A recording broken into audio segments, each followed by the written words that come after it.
Já, góðan daginn. Eins og María sagði, þá ætla ég að segja ykkur aðeins frá rannsóknum á ögnum í hafinu við Ísland og það er kannski fyrst að reyna að svara því hvað eru agnir. Agnir eru ættbálkur krabbadýra sem að lengst af hefur heitað Mysidacea eða Mysidaceae, en nýlega þá er búið að kljúfa hann upp í 3 ættbálka, sem sagt Mysida, Lophogastrida og Stygiomysida. Og þessi Mysida ættbálkur, hann er langstæðstur og Stygiomysida, þær finnast ekki við Ísland. Þetta eru dýr sem að halda sig aðalega í svona neðansjávar hellum sem að þó hafa aðgang til sjávar. En þær sem sagt er ekki við Ísland. Nú, agnir þær líkjast sem sagt smávöxnum krabbadýrum. Þeir eru smávöxin krabbadýr og þær líkjast rækjum í útliti og flestar eru 1–3 cm á stærð, en sú stærsta hún getur náð 35 cm. Stærstu tegundir í Ísland eru svona 5–6 cm. Og þetta eru síarar og alætur, þær nærast á lífrænum leifum og svifþörungum og svifdýrum. Og margar tegundir þær halda sig rétt yfir botni og eru kallaðar oft hyperbenthos eða epibenthos. Og þær geta oft myndað þéttar torfur og þær eru mikilvæg fæða fiska, fugla, sela og hvala. Og svo eru nokkrar tegundir sem eru veiddar til manneldis. Nú, hér er mynd sem að sýnir líkamsbyggingu agna og hún er eins og hjá flestum litýrum. Við höfum sem sagt, það er höfuð og það er frambólur og svo afturbólur og svo er hérna framfæturnir sem að þeir eru notaðir til að framkalla fæðustrauma sem að liggja þá yfir munnlimina, þar sem dýrin sía fæðu úr sjónum. Og svo eru á afturbólunum, þar eru aðal sundlimirnir. Síðan er hérna mynd af kvendýri og það sem einkennir agnirnar er að kvendýrin þær mynda poka undir kviðinn og í honum gjóta, eða í hann gjóta þær eggjunum og svo þroskast þau þar og síðan sleppt sem að svona lítil útgáfa af hinum fullorðnu dýrum. Rannsóknir á ögnum hér við land, þær hefjast þarna í lok 19. aldar. Þetta er á þeim árum þegar að þjóðir Evrópu og í Bandaríkjunum er að fara í stóra leiðangra til þess að kanna heimsöfin og Norðmenn þeir fóru þarna í leiðangur sem var kallaður norski Norðurhafsleiðangurinn á svæðið milli Noregs, Íslands, Jan Mayen og Grænlands og komu við í Reykjavík og þar tóku þeir á ytri höfninni og fundu tvær agnir sem var síðan getið af Geosars sem er einn, hvað á ég að segja, sennilega mesti krabbadýra sérfræðingur sögunar. Og sem sagt það var þessar 2 tegundir, Mysis mixta og Mysis oculata sem hann sagði frá. Síðan 10 árum síðar þá fóru Danir í stóran leiðangur líka á svipað svæði, sem sagt svæði milli Íslands og Grænlands og fyrir austanland milli Færeyja og Íslands og norður til Jan Mayen. Og aðaltilgangur þess leiðangurs var sem sagt að kortleggja sjávarbotninn og eins að rannsaka sjófræði, dýrafræði og þörunga. Og svona stærsta niðurstaða kannski þessa leiðangurs var sú að hann staðfesti sem sagt hrygg, neðansjávar hrygg frá Grænlandi yfir til Íslands, frá Íslandi til Færeyja og svo suður til Skotlands. Og sem kallaður Íslands-Skotlands hryggur eða Gígshryggur. Og þessi hryggur, hann mikill barriér eða hindrun og skilur að sem sagt, kaldan sjó sem fyrir norðan hrygginn fyrir neðan 0 gráður yfirleitt neðan þröskuldsins og svo aftur atlantískan hlýsjó sem fyrir sunnan sem þá svona 3 til 6-7 gráður upp að þröskuldi en aðeins hærri í yfirborðslögum.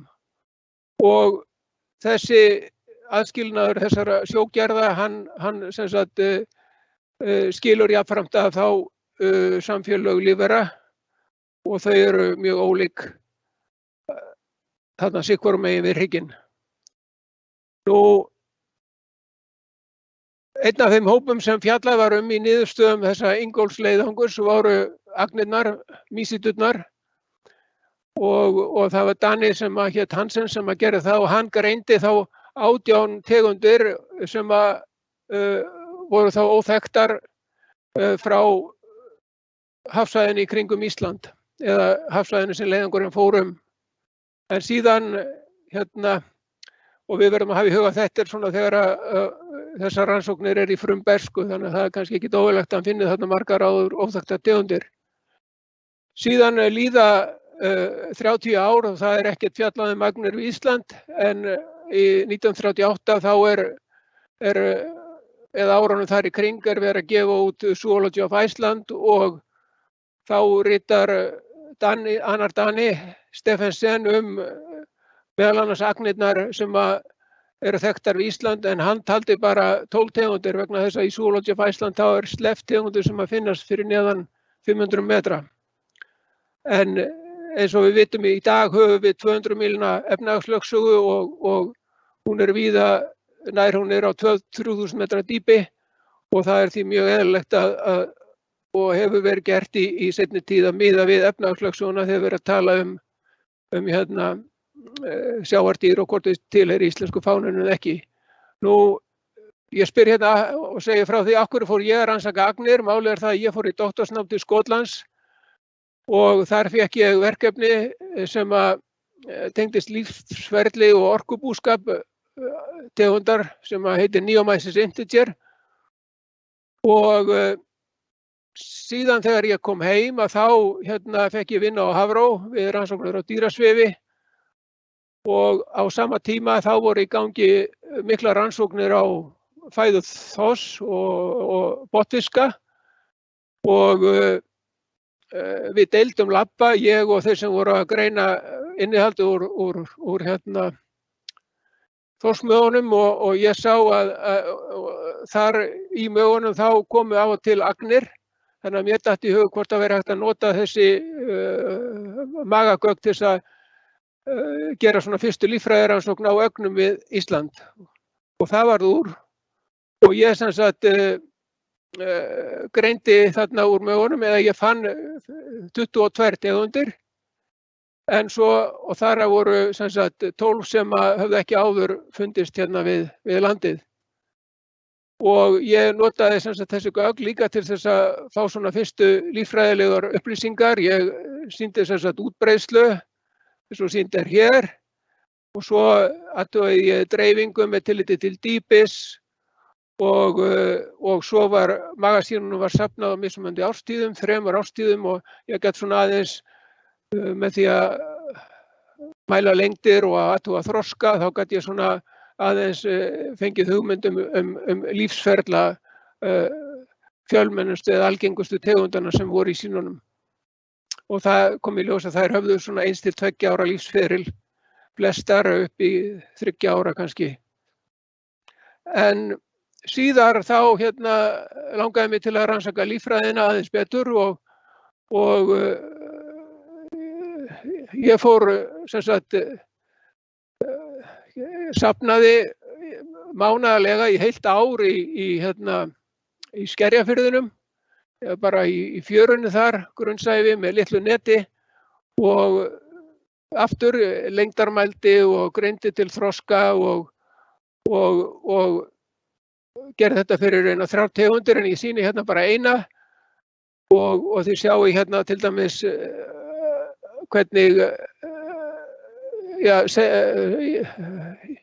undir lok vetrar þá eru hérna bara fullorðin dýr í stofninum og svo á miðju sumri þá eru hérna aftur fullorðnu dýrin, þeim hefur fækkað en það er komið fullt hérna af ungviði.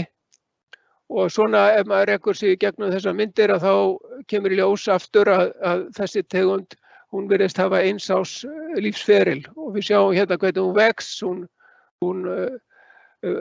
þetta eru sem sagt eldri dýr en þá þau vaksa hérna aðeins þegar það fer að vora og svo hrygna þau og það kemur ungviði og svo vex það sumarið og lítið veturinn og svo aftur næsta vor og þá gýtur. Og þannig að svona hefur þessi þekking aðeins týnst til. Síðan hérna í kringu 1990 þá var farið að ræða það hvort og menn vissu svo sem að botndýralíf lægri dýra, það var nánast ekkert vitað það, við vissum náttúrulega töluvert botnfiska en minna hryggleysingja og undir stjórn umhverfisráðuneytisins og með aðkomu Náttúrufræðistofnunar, Hafrannsóknastofnunar, Háskólans og Sandgerðisbæjar þá var ráðist í verkefni sem hafði það meginmarkmið að kanna hryggleysingja á hafsbotni innan íslensku efnahagslögsögunnar, útbreiðslu og algengi eins og ég segir hér. Og þetta verkefni sem sagt fór af stað, það voru fjölmargir erlendir samstarfsaðilar og einn af þeim var prófessor í Bergen sem heitir Thorleif Brattegård og það var ákveðið að við Thorleif myndum bera ábyrgð á úrvinnslu og umfjöllun agnirnar sem myndu veiðast. Og það verður að segjast eins og að þetta var mjög mikið og umfangsmikið átak og í rauninni einstakt, held ég. Og hér sýnt svona mynd sem sýnir sem sagt, þetta voru farnir 19 leiðangrar á 14 árum og það voru sem sagt, það voru nú tekin held ég 1400 sýni eða eitthvað svoleiðis en þar voru tæplega 400 sem voru teknar með þessum sleða hér sem heitir RP eða kallaður RP-sleði og hann nokkuð kjörinn til að safna svona dýrum eins og ögnunum sem að lifa rétt yfir sjávarbotninum. Og þetta sem sagt sleði og inn í honum hérna box sem þá í eitthvað 30 cm hæð frá botni og dýrin safnast hérna í net sem hér fyrir aftan. Og svo hérna hurð á þessu sem að lokast þegar sleðin lyftir sér frá botni til þess ekki að menga sýnin á leiðinni upp.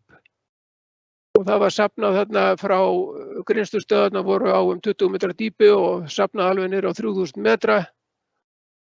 Og svo voru sýnin flokkuð í Sandgerði, þar var sett á stofn flokkunarstöð með fjölda mann sem vann þarna í fleiri ár í þessum mikla sýnasafni og síðan komu þau til agnirnar, þá til Hafró, þar sem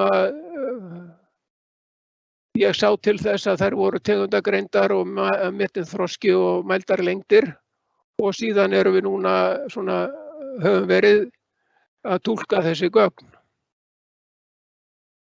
Og hér svona bara mynd sem sýnir botnhitann á rannsóknarstöðvunum í BioEyes og þetta svona bara staðfestir og sýnir aftur það sem ég var að segja áðan að hérna til dæmis sjáum við hvernig utan við landgrunni hérna norðaustan við landið hitinn yfirleitt fyrir neðan 0 gráður og svo kannski 0 til 2 hérna á landgrunni fyrir norðan en svo aftur á landgrunni fyrir sunnan þá hann svona yfir 6 gráðum og svo í djúpunu fyrir sunnan 2 til 4 og aftur það þessi hryggur, miklu hryggur sem að svona skilur að sjóin á miklu dýpi við landið.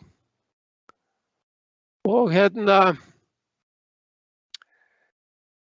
þá aðeins að niðurstöðunum að hérna það voru greind þarna yfir 31.000 dýr eða 31.000 dýr og þær tilheyrðu 50 tegundum og það var ein tegund, Erythrops serratus, sem var lang algengust og hún var sem sagt 36% af heildarfjölda.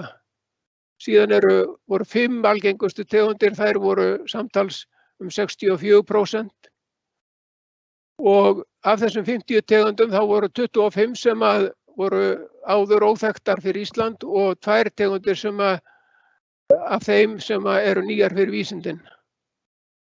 En svo líka sem sagt af mörgum tegundum og 10 tegundum eða 9 eða 10 þar fengust aðeins 1 til 3 eintök, þannig að það eru margar tegundir þarna sem eru mjög sjaldgæfar og í rauninni margar sem voru að veiðast í fyrsta sinn frá því að þeim var upprunalega lýst.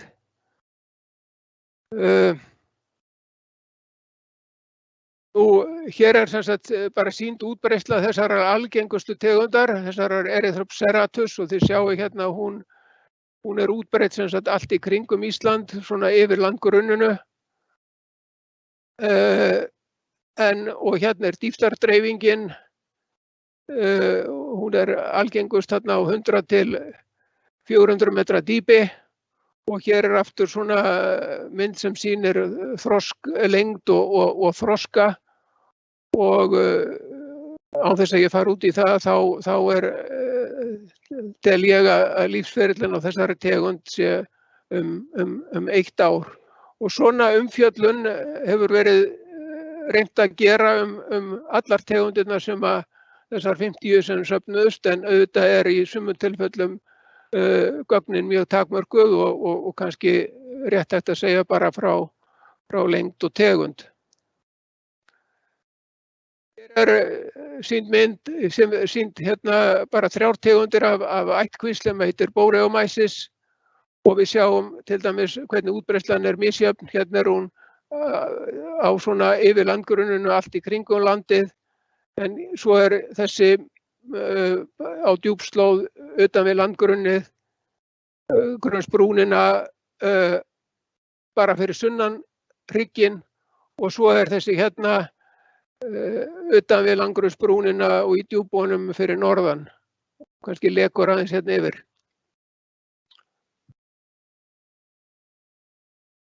Og hér aftur ein, þetta kaldsjávartegund og við sjáum bara hún aftur bundin hérna við fyrir utan landgrunni fyrir norðan, finnst á miklu dýpi, 800 til 1000 metrum aðalega og hér svona lengdadreifing einstaklingana í sýnunum og hér sjáum við kannski betur kóhorta eða hugsanlega árganga. Þar sem hér ungviði og hér blanda af ungviði og dýr sem svona að fá kynþroska einkenni og hér svo aftur stærri dýr sem eru meðal annars kvendýr sem með að bera ungviði. Og svo hérna örlar fyrir enn stærri dýrum sem hafa bara veiðst, í þessu tilfelli 2 einstaklingar en hugsanlega lífa ykkur dýrin hérna til að verða enn stærri og við höfum túlkað þetta þannig að hér sé þá 0 grúppa, hér sé 1 árs dýr, 2 ára dýr og 3 ára dýr, þannig að þessi geta lifað alltaf 3 árum.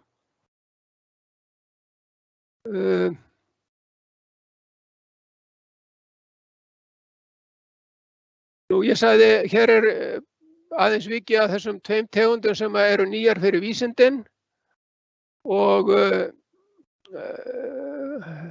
það ekki mörg dýr sem hafa fundist. Hérna Pseudoma islandicum og Pseudoma massakii og hérna sýni hérna höfuðið á þessum og þreifaraflötuna framan, en þetta eru einkenni sem meðal annars eru notuð í sambandi við greiningar og hún hérna fundist 18 dýr á 7 stöðum og þið sjáuð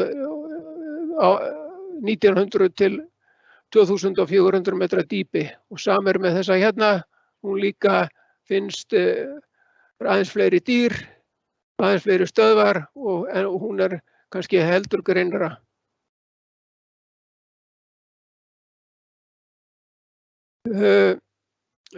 Þessi hérna mynd sýnir nú í fyrsta lagi hérna bara sýndir fjöldir tegunda eftir dýpi og við sjáum hvernig tegundafjöldin virðist aukast og ná hámarki frá 500 til 1500 metrum og svo fækkar tegundum þegar dýpra dregur og á síðustu 500 metrunum það er ekki nema 2 tegundir sem að fundust þar.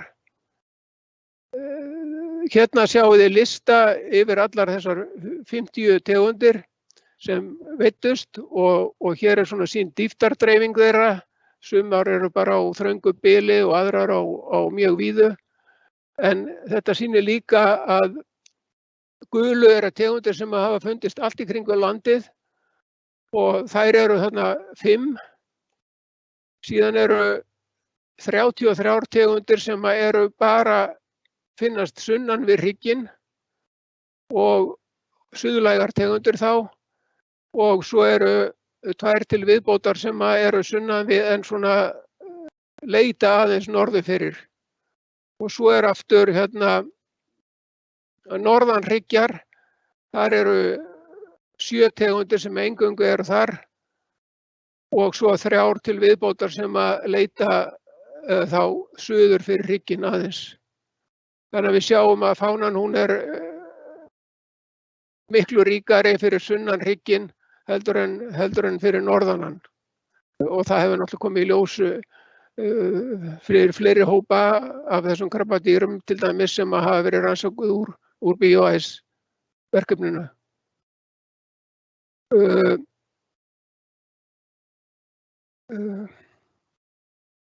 Nú hér er svona aðeins samanburður við nálæg hafsvæði og hvernig kannski þekkingin hefur aukist með BIOS verkefninu.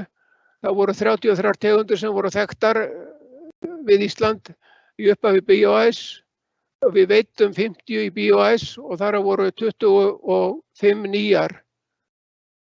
Og það voru 8 tegundir sem voru þekktar fyrir BIOS sem ekki veiddust. Og það eru þá aðalega tegundir sem halda sig mjög grunnt upp í fjörunni, það er að segja ofan við það dýpi sem var safnað á og svo miðsjávartegundir sem líka safnast ekki í þennan sleða sem við vorum að nota. Nú eru þekktar við Ísland 58 tegundir en til dæmis við Færeyjar eru einungis 27 af þeim fundnar. Þannig að við Færeyjar þá vantar margar af arktísku tegundunum sem eru við Ísland og eins líka sumar af djúpsjávartegundunum sem eru við Ísland. En svo aftur við Færeyjar, þar eru þekktar 34 tegundir og langflestar af þeim eru líka fundnar við Ísland, eða 29. Síðan er hérna smá samanburður við Noreg, það vantar reyndar djúpsjávartegundir við Noreg en það eru sem sagt við Noreg eru 44 tegundir á landgrunninu og af þeim hafa 26 fundist við Ísland en við Noreg aftur vantar við Ísland vantar grunnsjávartegundir sem eru við Noreg og eins líka suðrænar tegundir við Noreg, því að Noregur eins og við vitum liggur miklu sunnar heldur en Ísland. Nú, hérna er svona aðeins að lokum að ég held að við getum fullyrt að fánaagna á svæðinu við Ísland, hún er nokkuð vel þekkt þó að eftir þetta mikla verkefni sem BIOS var og en það hefur líka að geta þess að það er takmörkuð söfnun sem hefur farið fram neðan 50 metra dýpis, ofan 50 metra dýpis og eins líka kannski á djúpslóðinni. Við erum með nokkrar tegundir á milli 2 og 3000 metrum en það eru tiltölulega fáar stöðvar þar þannig að það er líklegt að þar leynist ennþá óþekktar tegundir.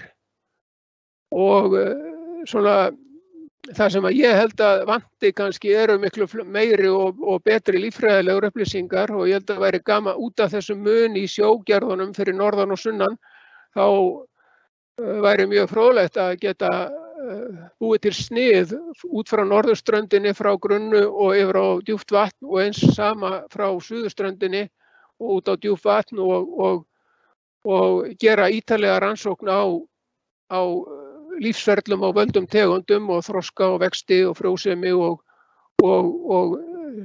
sjá hvernig kannski sama tegund ólík fyrir norðan og sunnan og eins líka hvernig suðlæg tegund öðruvísi heldur en einhver önnur sem norðlæg.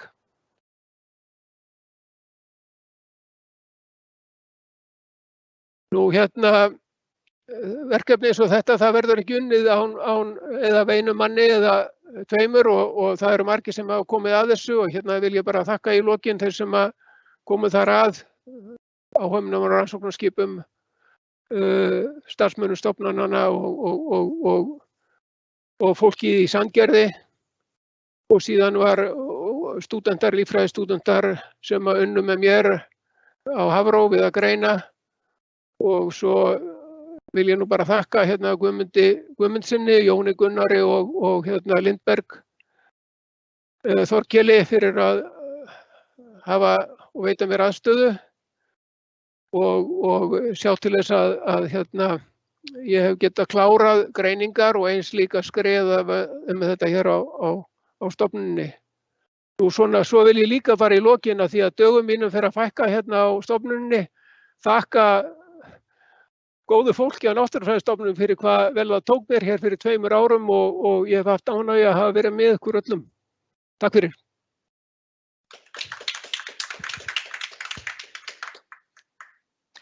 Þakka kærlega fyrir, Ólafur. Við höfum núna tíma fyrir spurningar ef einhverjar eru. Það eru enn engar komnar hér á webnum. En þannig að mig langar kannski að spyrja þig að því þú nefndir hérna í lokin hvað væri áhugavert að gera. Eitthvað svona fyrirhugað í framhaldinu? Nei, þið heyrið spurninguna, já. Nei, María spyr sko að því ég nefndi hvað væri áhugavert að gera, hún spyr hvort það sé eitthvað fyrirhugað og ég veit svo sem ekki til þess. Það er ekki margir sem eru að grúska í þessum kvikindum hér á landi og ég nú orðinn gamall maður eins og á grunnum að sjá. Þannig en ég væri örugglega til í tuskið ef að einhverjir ungt fólk hefði áhuga á að gera á þessu frekari rannsókn í þeim anda sem að ég var að lýsa. Ég held að það væri mjög áhugavert að gera ítarlegar svona svipaðar rannsóknir eins og ég hef gert á grunnslóð fyrir nokkrar tegundir, að gera svoleiðis rannsókn fyrir tegundina sem lifa svona á landgrunninu og út í djúpið. Ég held að það væri mjög.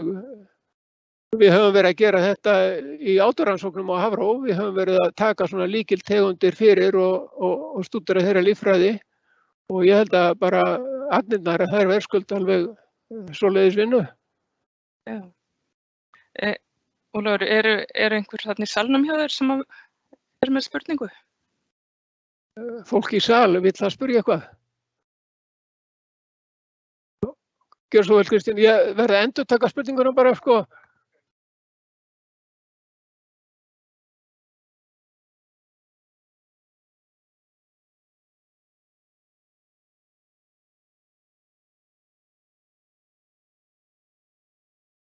Já.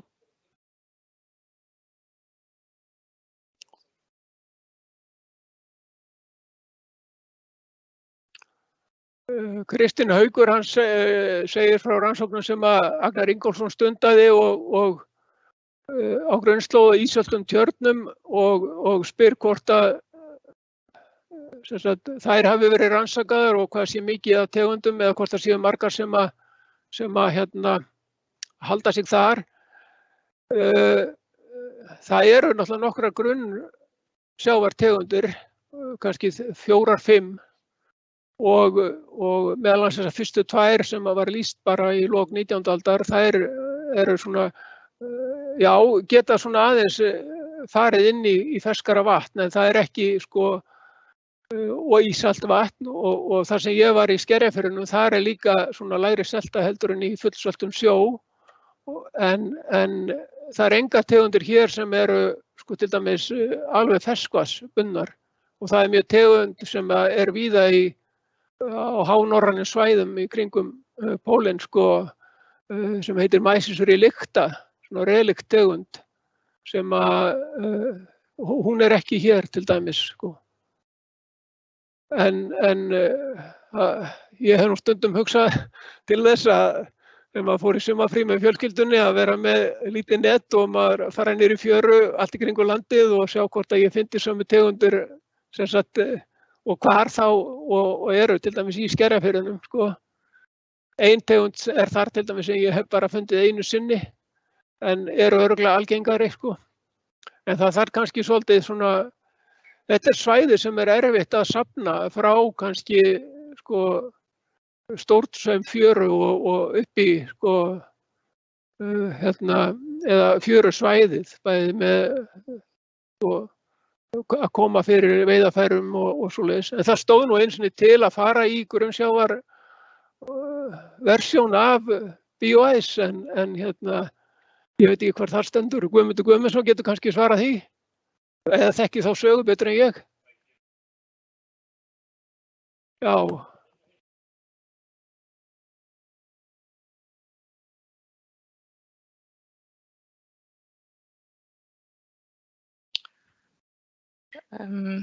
Guðmundur hérna að segja frá að það hafi staðið til að gera grunnsjávarrannsókn, grunnlíf og en það hafi nú aldrei komist af umræðustiginu.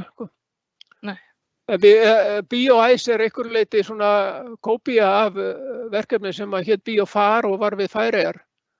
Og ég held að Færeyingarnir einmitt eftir að þeir luku BioFar þá gerðu þeir sem að var svona meira á djúp slóð eins og BioIce að þá fóru þeir í verkefni sem að var meira á grunnslóðinni. Er ekki rétt, Guðmundur? Já. Hér á vefnum þá Guðbjörg Ásta Ólafsdóttir, hana langar bara að þakka fyrir mjög fróðlegan fyrirlestur og svo annar sem að þakkar líka fyrir fróðlegan og góðan fyrirlestur og spyr hvort hægt sé að nálgast fjölriti á netinu og ég get svarað því til að það komið á vef Náttúrufræðistofnunar ni.is. Þar hægt að nálgast það. Eru einhverjar fleiri spurningar úr salnum? Maður bara geta spurningar sem eða fólk hefur verið að þakka fyrir erindi og líka spyrja hvort það sé hægt að ná í þetta fjölrit og það komið á netið, segir hún. Og þið vitið það. En svo spyr hún, eða biður mig að spyrja hvort það sé eitthvað fleiri spurningar hérna úr salnum. Nú, það eru góðir menn hérna.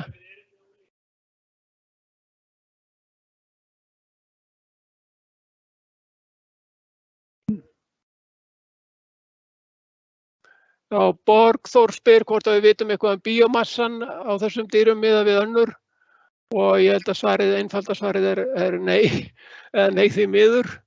Og en þær geta verið mjög patsi eða blettóttar og það sko einmitt tegundirnar sem eru algengastar að í öðru og þriðja sæti, þær eru til dæmis bara á örfáum stöðum en virðast vera gríðarlega og það á kannski frekar við dýrin sem eru á grunnslóð í fjörunni heldur en kannski þau sem eru dýpra eða ég myndi halda það.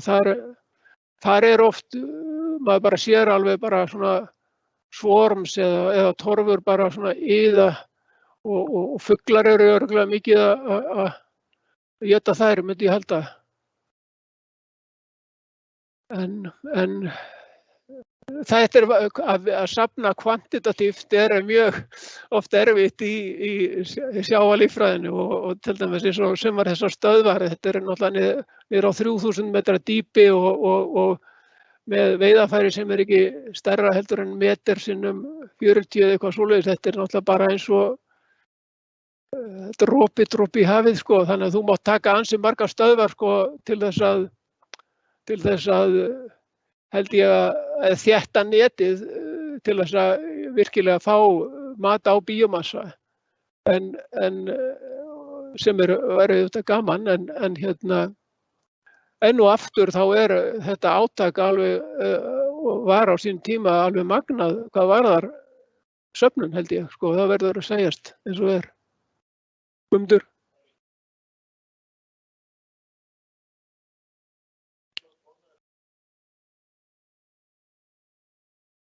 Já, þessi magagreining sem ég var að vísa til, sko, áðan, hún tengdist því óbeint, sko. Þannig að og þar var bara greint agnir, sko, Mysidacea, og svo svona, en þetta ekki stór hluti af fæðu, þetta til dæmis minna heldur en af ljósátu, minna heldur en af kópipótum, en það kannski helst, sko, fiskar sem algjörlega bundnir eða lifa nálægt botni, botnfiskar og kannski svona ekki stæðstu, svona frekar ungviði sem að éta þetta því að þessi dýr eru kannski ekki mjög, þau eru ekkert stór svoleiðis, þau eru ekki nema 1,5 til 2-3 cm, sko. Já, takk fyrir þetta. Býtu, það er ein hérna enn. Ein í viðbót úr salnum. Já, Ólafur.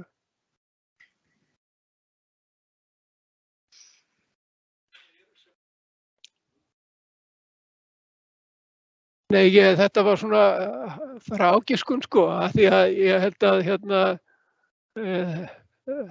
ég svo sem ekki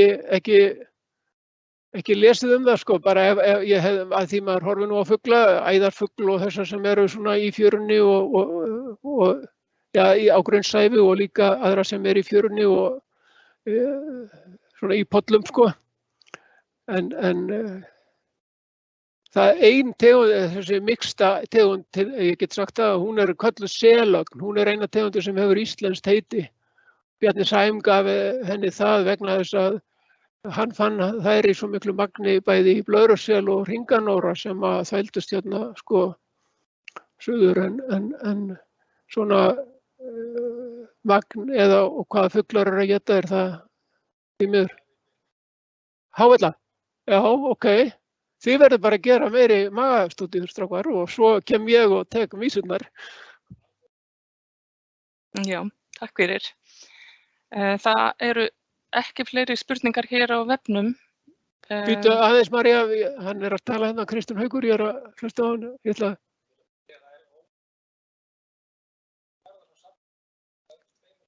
Ok, já.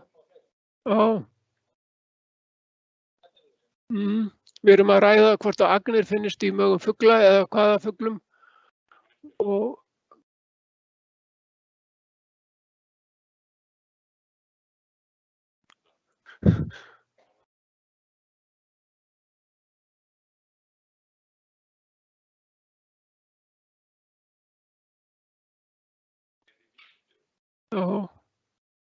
þeir segja hérna fuglamennir að bæði hávella og flórgoði éti agnir og það séu meira að segja til hérna magasíni úr hávellu sem að vert að skoða. Ég veit ekki, þeir eru að bjóða mig kannski í það. Já, ég held bara við förum að ljúka útsendingu nú.